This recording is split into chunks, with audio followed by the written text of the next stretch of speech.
The following video has been brought to you by the letter V, because we love bringing on the pain. See the water droplets back there? That's supposed to be pain.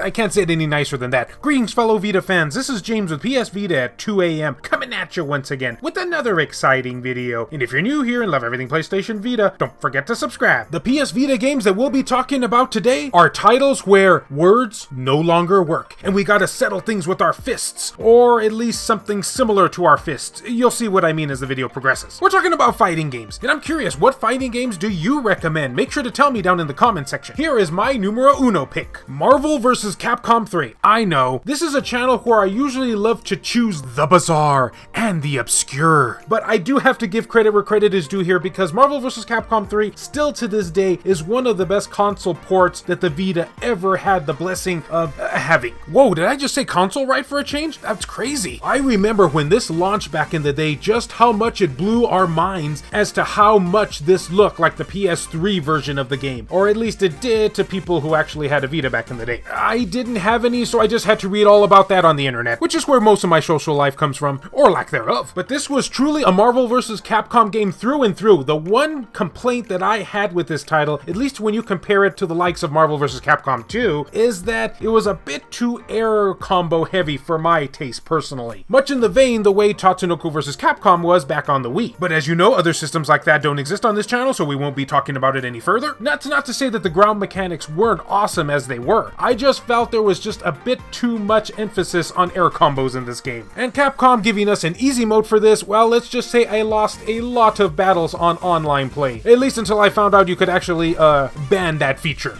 Yep, that was definitely something I took out of online matches once I heard about it. And the roster, mwah, one of the best rosters you'll ever see in a fighting game, in my opinion. And it was also during a time where Deadpool was much more of an obscure character and not someone I'm just sick of seeing these days. I would say pick it up, but chances are you already have.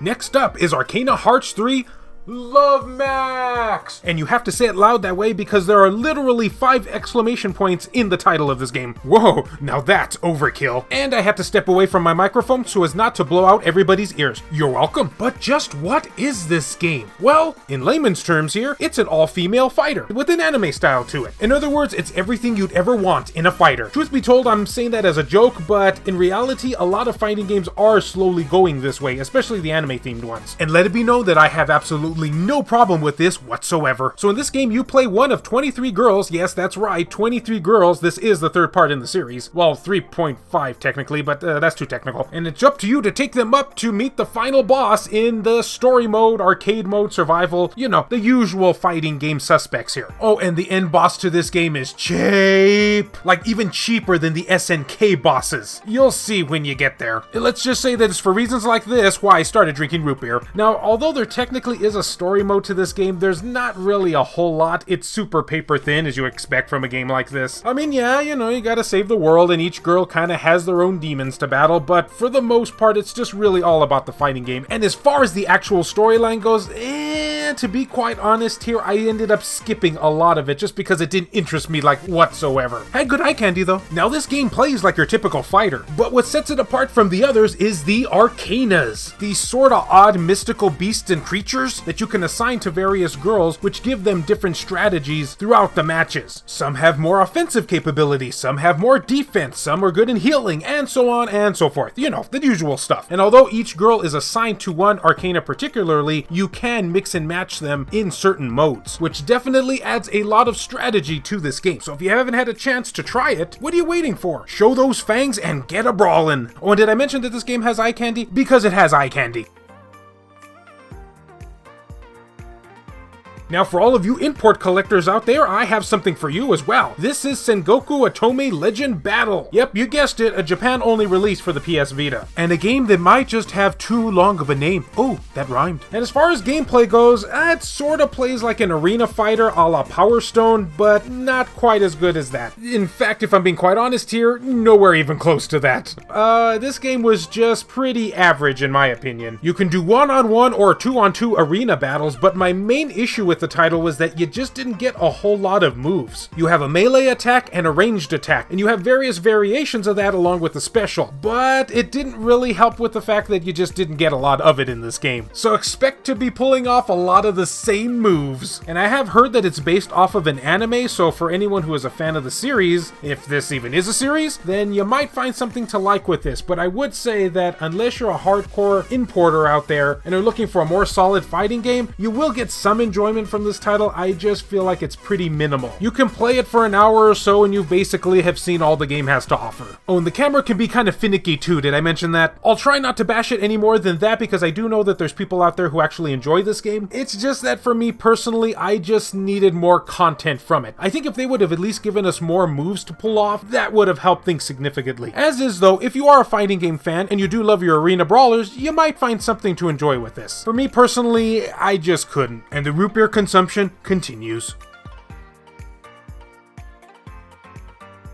Alright, next up is Mobile Suit Gundam Extreme vs. Force. Woohoo, the name sounds violent already. Now, it's kind of ironic that I chose this game next on the list because this and the Otome game I just talked about are sort of a yin and yang to one another. They play very similar to each other, although this is by far the superior version of the two. I mean, hey, it's a Gundam game for crying out loud. It's just automatically awesome. Yes, it's a 3D arena fighter, but oh boy, is there just so much more meat and potatoes to this one, as it features much larger scale battles. You have your standard abilities here. You have a melee attack, a ranged attack, and a special attack, though I highly would suggest you not use your melee attacks because they don't do nearly as much damage as your ranged ones, which is kind of funny, but yeah, you think there'd be more of a risk versus reward with that, but there isn't. But it works perfectly for me because I just love chickening out and fighting more range, so it's good. Now, if you've played any of the Gundam Extreme Versus games in the past, you'll feel right at home here, but for anyone who hasn't played those, this game runs on what's called a cost system, I believe. Every time you defeat a Gundam that you're facing, they lose some of their value or cost in this case, and as soon as you make them run out of money, basically, then they lose the match and you win, or vice versa, depending on who gets there first. So the cost system is sort of like an overall HP bar, I guess you could say. It might be a tad on the confusing side for anyone who hasn't had a chance to play this version of the series, but once you do, trust me, you'll get the hang of it in no time on how it works. With a solid frame rate, a large cast of characters, there's something that every Gundam and even non-Gundam fan can enjoy with this one. And hooray for us poultry people!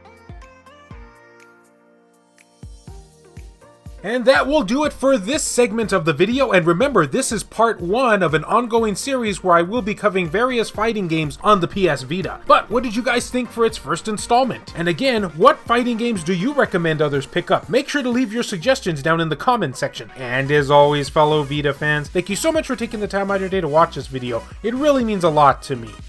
Love you all, and I'll see you next time.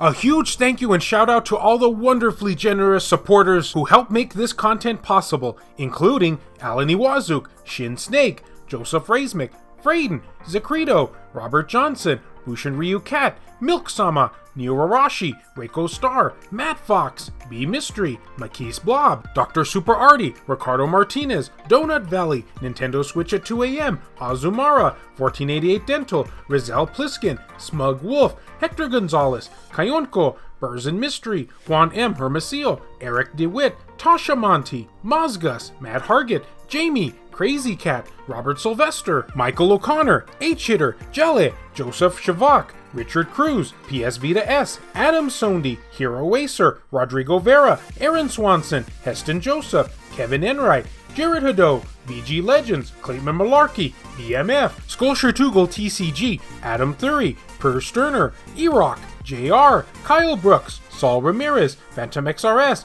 David Ray, Wendy K, Hemdahl Imbert, and Gutter Drums. And a special thank you to Matthew Lehman for the recent PayPal donation. If you would be interested in supporting the channel and seeing your name on this end screen here, or if you wish to remain anonymous, that can be provided too, then make sure to check the links down in the description below. I have numerous ways for you to do this down there. Can't support in this manner? Don't worry about it. Likes and shares can help equally as much. Oh, and I was just joking. We're not poultry people.